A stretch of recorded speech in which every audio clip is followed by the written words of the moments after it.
unearned fame and fortune are far more destructive than they might appear. And right now, there's no organization on the planet that proves this point more than the WNBA. The league just posted its highest average game viewership in 24 years. They're bringing in massive new sponsorships, at least by the league standard. They're selling out arenas, which used to be unheard of for the WNBA. And this should be a dream come true for everybody involved in the WNBA. Have you ever wondered why a superstar like Caitlin Clark is facing criticism in the WNBA? The reason might surprise you.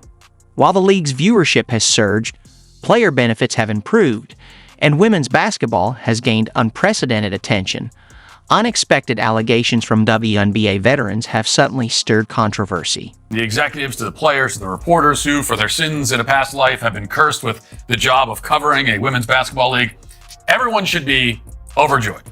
But there's a big problem. All of this success, every bit of it, is due to the presence of one player in the league, and that is a generational talent named Caitlin Clark, who of course you've heard of, and still probably the only WNBA player whose name you know. Matt Walsh isn't holding back. He's calling out the double standards with evidence to back it up. Armed with facts, figures, and a bold approach, he's shedding light on the WNBA's most shocking controversy. Stick around as we uncover the truth that's been hidden behind the scenes. You won't believe what some players have been saying in private. Ready to dive in? Let's go. Picture this. Caitlin Clark steps onto the court, and the WNBA experiences a seismic shift. She's not just making an impact, she's igniting a revolution in women's basketball. She's the reason the WNBA just won the lottery. Without Caitlin Clark, nobody cares about any of these players or the league. With her, most people still don't care, but a lot more people care than did before. And everybody knows that, right? Therefore, everyone in the league other than Caitlin Clark is doing exactly what so many lottery winners do. They're allowing all of their worst personality traits to surface because they just can't help themselves. The WNBA is experiencing an unprecedented boom, with viewership soaring to record-breaking heights that have executives in disbelief. Packed arenas buzz with an energy that was once unimaginable, transforming the league into a can't-miss spectacle. It's as if a switch has been flipped, making women's basketball the most sought-after event in town. You know, there are a lot of stories out there about lottery winners who go on to destroy their lives. Something like 70% of them supposedly go bankrupt within a few years. It's not hard to see how that would happen. When you give a lot of money and attention to a person who didn't earn any of it, that person doesn't suddenly change overnight. Instead, more often than not, all of their worst character traits are amplified 10 times over, and in many cases, that leads to a very public and humiliating collapse. This is a principle that doesn't just apply to individuals, it turns out. It applies to organizations, too. The WNBA's rise has brought in major sponsorships and massive deals, improving player benefits and drawing new fans. But not everyone's celebrating. Amid the success, some players are grumbling. Can you believe it? Discontent is brewing behind the scenes. There's been a lot of resentment in this league lately, in particular since the season began. And the thing about resentment, as we all know, is that it tends to fester over time. It gets worse and worse.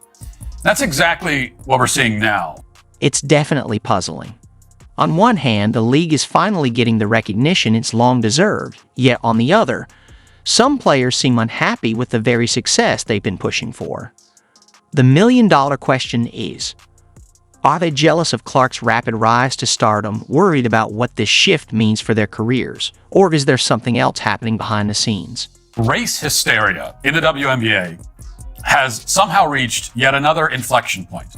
The league is currently in the midst of what really might be the single most contrived racism scandal, certainly in any professional sport, at least since the fake noose in Bubba Wallace's garage.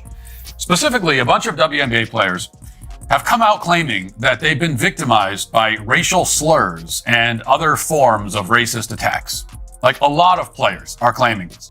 Imagine this. The WNBA is soaring with popularity, and then, out of nowhere, a bombshell lands.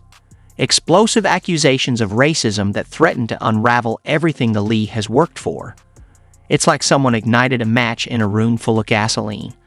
How does the league respond to such a volatile situation? How do you feel about what has happened over the past year with the W since you first came in to where it is now, and obviously the game has grown and there's new fans, but do you appreciate the new fans without all the noise that's coming? I don't appreciate the new fans that sit there and yell racial slurs at myself, my teammates, and the people that I play against. Because yeah, those might be opponents, but those are friends too. You know, they don't deserve that. So I don't appreciate the new fans. I think it's okay to do that. Brittany Griner, one of the biggest stars in the game, steps forward with a shocking accusation. She claims that new fans are shouting slurs during games. Can you believe it? That Brittany Griner was asked was about the massive growth of this league, which was dead in the water just a year ago and had been dead for its entire existence. And the reporter asked, what do you think of all the new fans? And like in any other context, when someone says, what do you think of all the new fans that are coming in? Usually it's, oh, it's great. We love how everybody is supporting the league and we're so grateful. None of that. Instead of some gratitude, some appreciation for the people who have saved the WNBA, who pay to come out to see bad players like Brittany Griner, instead of that, we get resentment. Thomas, an 11-year veteran with years of experience, didn't hold back. That's a heavy accusation coming from a player of her stature, but wait, something doesn't quite add up. Matt Walsh, never one to shy away from controversy, starts questioning the claims, and guess what? He's not the only one raising eyebrows. Honestly, it's been a lot of nonsense. I think in my 11-year career, I've never experienced the racial comments from the Indiana Fever fan base. We had her face on a serious matter that happened in this world, and it's unacceptable, honestly. And there's no place for it, and we've been professional throughout the whole entire thing, but I've never been called the things that I've been called on social media, and there's no place for it. Here's the real question that has everyone scratching their heads. Where's the proof? We're in an era where everyone has a camera in their pocket. Arenas are filled with fans holding up their phones, ready to capture every moment. So why hasn't a single incident been caught on tape? In other words, they're now accusing the people who have started showing up to WNBA games for the first time in more than 2 decades of being horrible racists. Walsh doesn't hold back. He's calling it as he sees it, stating that these accusations are completely fabricated. It's a bold claim, and it's definitely making people think. But let's pause for a moment. Why would players lie about something so serious? That's the million-dollar question sparking heated debates among fans and critics. Are they trying to create drama, or is there something deeper happening behind the scenes? Now for the fine print. None of these racial slurs we're told about, some of which have supposedly occurred during games, none of them, as far as I'm aware, have actually been caught on camera. Interesting.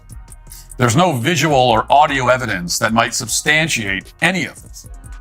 Not a single credible report, even. That's extremely unusual, obviously, given that there are cameras and smartphones at every WNBA game. The whole situation is dividing the league.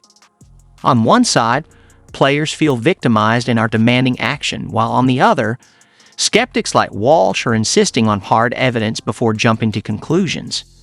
In the middle are the fans, sponsors, and the very future of the WNBA, all caught in the crossfire. Then the videos would be all over the internet. But those videos are not all over the internet. They're not anywhere on the internet. So instead, we have to take the player's word for it. Nothing about the answer makes sense, even in that context. I mean, why would that be the first thing that Griner mentions when the reporter asks about the fans? Why not say, well, the overwhelming majority of the fans are great people. I'm so happy that they're paying money, and I'm so grateful to have them. Like, why wouldn't you, even if this was happening, why wouldn't you start with? As everyone else is seeing this angle. I'm calling her in, and I'm saying to her, I need answers. You went and kind of swatted at Caitlin. Did you intend to hit her in the eye? And if so, could you just, or if not, either way, could you talk about what happened on that play? Carrington responds, I don't even know why I would intend to hit anybody in the eye. That doesn't even make sense to me. But no, I didn't. I didn't know I hit her, actually. I was trying to make a play on the ball, and I guess I followed through and I hit her. So obviously it's never intentional. That's not even like the type of player that I am. Offensive It's the bare minimum you'd expect under the circumstances. It's the kind of questions that reporters ask male athletes all the time. When there's a foul, when there's a scuffle, it's the same kind of questions. But Carrington immediately gets snippy and obnoxious in response. And then just for asking these questions, Brennan, who incidentally is one of the biggest champions of women's sports in the industry, is now getting dogpiled. In particular, the WNBA Players Association just put out one of the most demented statements imaginable. Call BS to unprofessional members of the media like Christine Brennan. You are not fooling anyone. That so-called interview in the name of journalism was a blatant attempt to bait a professional athlete into participating in a narrative that is false and designed to fuel racist, homophobic, and misogynistic vitriol on social media. You cannot hide behind your tenure. We're at the point now that journalists can't even ask black players about fouls they commit against Caitlin Clark without being accused of racism and somehow also homophobia for asking the question. That's how much racism there is in the WNBA. Even asking questions is now racist, which I guess we already know.